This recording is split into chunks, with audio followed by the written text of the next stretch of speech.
Napuno ng pagpupuri at pasasalamat sa ating Panginoong Diyos ang pagtitipon ng mga kapatid sa Distrito Eklesyastiko ng Romblon nang ihandog ang bagong gusaling sambahan ng lokal ng hinugusan.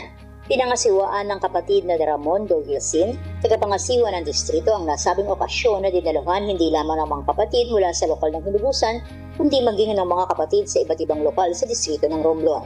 Ang bagong gusaling sambahang ito ay kahayagan lamang ng patuloy na pagtatagumpay ng Iglesia ni Cristo sa distritong ito.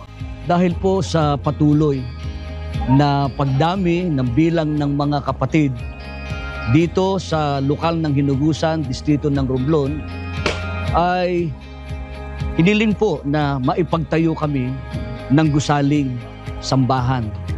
Kaya sa awa at tulong po ng Panginoon Diyos at ng ating Panginoong Jesucristo sa pamamagitan po ng pamamahala sa iglesia, ay ipinagkaloob po na maitayo ang bagong gusaling sambahan.